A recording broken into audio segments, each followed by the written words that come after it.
Are you wondering how pro players make Harith's dashes look so smooth, making him feel like a completely broken hero? It's a triple maniac for Telra! And when we try to do the same, the dashes look delayed and slow, can't even handle Mia or Layla in the laning phase, and lose miserably.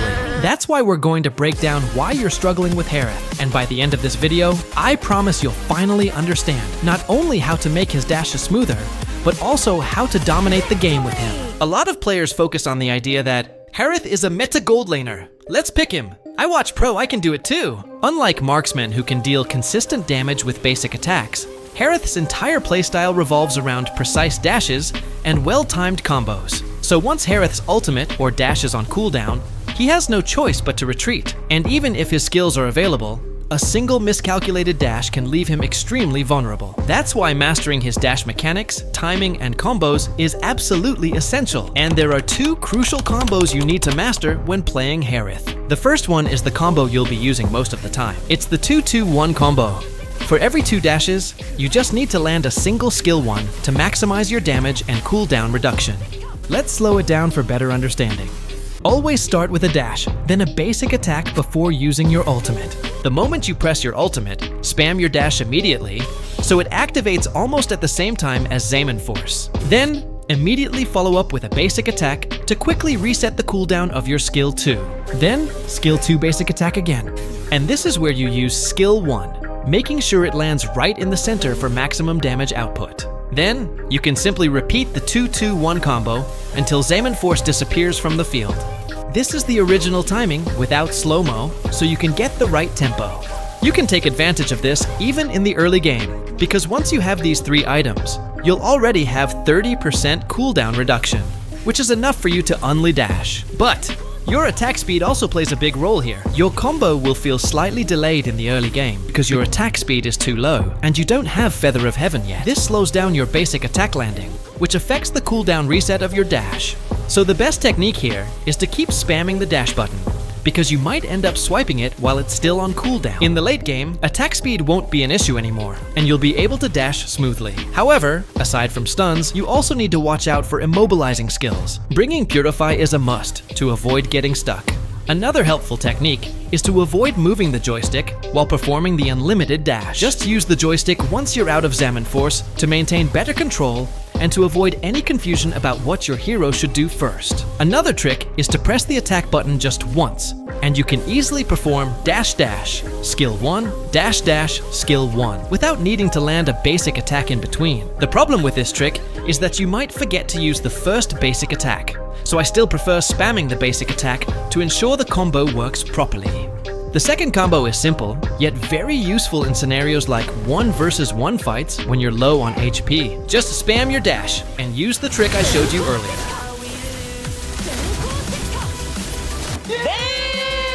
This combo can quickly generate shields while evading enemy skill shots without wasting time. So now you realize how easy his combos are to pull off, but those combos become useless if you don't know how to dominate the laning phase, especially in the early minutes, as this will ultimately determine whether you dominate the game or struggle throughout the mid to late game. Remember, as a Harith, you don't want to let your opponent build a huge lead because your effectiveness will drop a lot if they can easily burst you down with basic attacks. For example, I'm having a tough matchup here because Irithel is one of the hardest opponents for Harith. Since I knew this would happen, I adjusted my sub-emblem, and instead of Bargain Hunter, I went for Tenacity.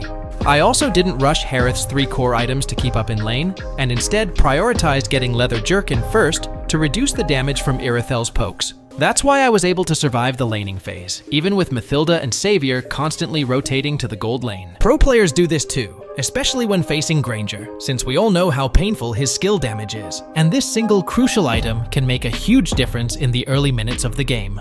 And that early game adjustment we made helped us in the mid to late game, without relying on teammates on the early minutes, especially in solo rank, where you can't depend on anyone. You have to carry yourself without needing to rely on others. That's why knowing all the favorable matchups is essential for every gold laner. You can master this by simply playing Harith repeatedly. And over time, you'll be able to identify which matchups work in your favor and which ones require adjustments. Like this matchup, Moskov versus Harith. While Harith can easily handle Moskov in lane, you still need to be extra careful because Moskov can dodge your skill 1 with his blink and punish you the moment you miss your skill. But your skill 1 is so powerful that you can still take control of the lane by landing it precisely on Moskov. And at this moment, you need to be extra careful. Even though you can kill him with just one more skill 1, check if any enemies are missing from the map because you're near the river and an easy target for a gank. This is exactly why map awareness is super important in this game. Once you've mastered every matchup, counters won't even matter anymore because you'll know exactly how to adjust to any hero. The best part is, there are only a few gold laners, and most of the time, you'll face the same matchups again and again. Most notably Carry, that is often picked to counter Harith since she can easily outplay him. But if you're a superior Harith main and you've watched this video, you can still handle Carry by using Vengeance and perfectly timing your moves. But just because you farmed well and dominated early, doesn't mean you can dive straight into 5 enemies, thinking you're a Harith god now. This is one of the biggest mistakes Harith players make. They jump in without thinking and expect to pull off a TikTok Harith savage montage. Sorry. So we'll break that down in this game, and I'll show you when to engage and how to time your skills properly. So we're up against a Hanabi with Master Assassin and Weakness Finder, which means she'll likely try to match our aggressiveness right from level 1. And as expected, Hanabi is playing aggressively and has already used her Aegis spell just to show that she won't back down from my early pokes. And since she no longer has Aegis and her positioning is way too deep, this is the perfect chance to punish her.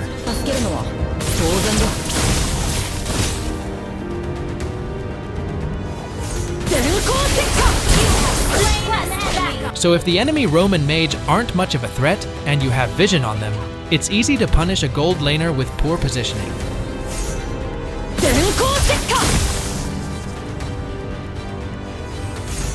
With that one mistake, Hanabi is now forced to tower hug. And the reason I'm staying in this bush while bullying her is so I can immediately spot any enemies coming my way. For sure, this is the path they'll take if they try to gank me and stop me from abusing Hanabi.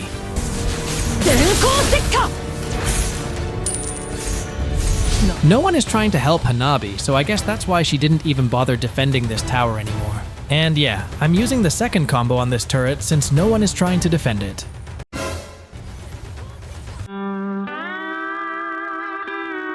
That level 3 Saber made me use my Purify. This is what happens when you drink too much coffee. And this is exactly what I meant about the biggest mistake most Harith users make. No matter how strong you are in the early game, fighting 3 enemies at once is still risky, especially when you don't have enough items yet.